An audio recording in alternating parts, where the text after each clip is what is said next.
Jadhav was awarded a death sentence by a Pakistani military court on fabricated charges. This was done without providing Indian representatives consular access to him as envisaged by international law and diplomatic practice. We made it clear even at that time that India would view very seriously the possibility that an innocent Indian citizen could face death sentence in Pakistan without due process and in violation of basic norms of law and justice.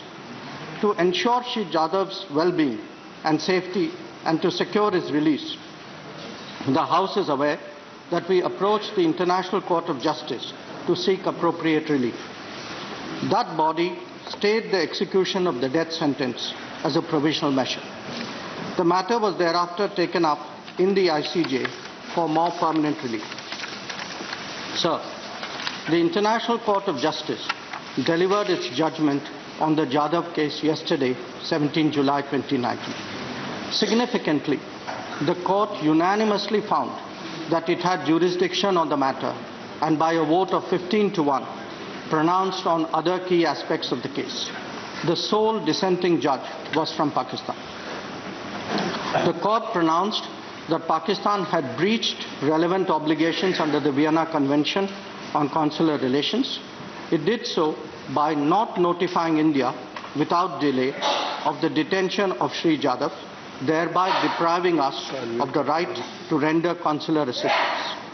Pakistan was also found to have deprived India of the right to communicate with Shri Jadhav, have access to him, visit him in detention and arrange his legal representation.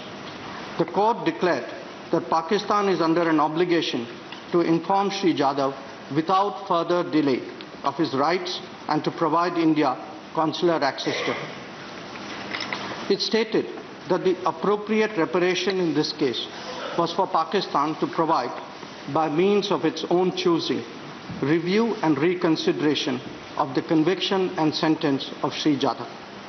It bears noting that the court has re-emphasized that the review and reconsideration of the conviction and sentence must be effective.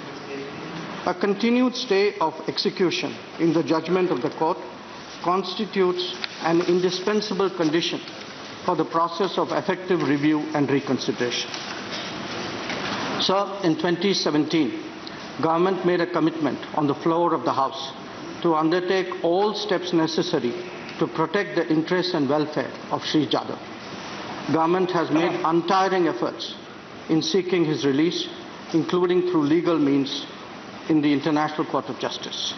I am sure that the House will join me in appreciating the efforts of all those involved, especially the legal team led by Shri Harish Salve. Yesterday's judgment is not only a vindication for India and Shri Jadhav, but for all those who believe in the rule of law and the sanctity of international conventions. The House, I'm sure, joins me in welcoming this landmark judgment. The sentiments I express on this matter are those of the entire House, indeed of the entire nation. Sir, Shri Kulbhushan Yadav is innocent of the charges leveled against him. No forced confession, that too without legal representation and due process, will change this fact. We once again call upon Pakistan to release and repatriate him forthwith. I am confident that the House will join me in expressing its strongest solidarity with Shri Jadhav's family. They have shown exemplary courage in difficult circumstances. I can assure that the government will vigorously continue its efforts to ensure Shri Jadhav's safety and well-being, as well as his early return to India. I am very happy that the entire House, let me make observation. I am very happy that the entire House have joined together in welcoming the judgment of the International Court of Justice, and people are all concerned. They have been really complimented.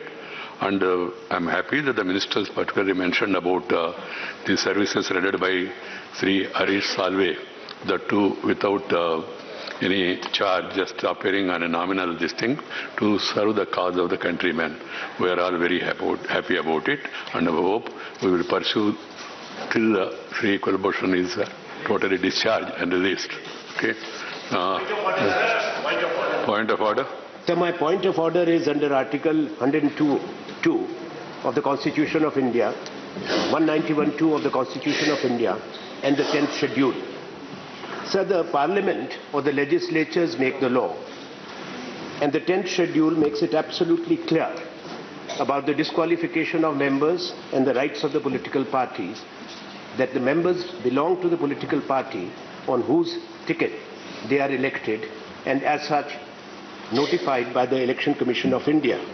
Sir, I am specifically drawing your kind attention to the 10th schedule, Article 2(b).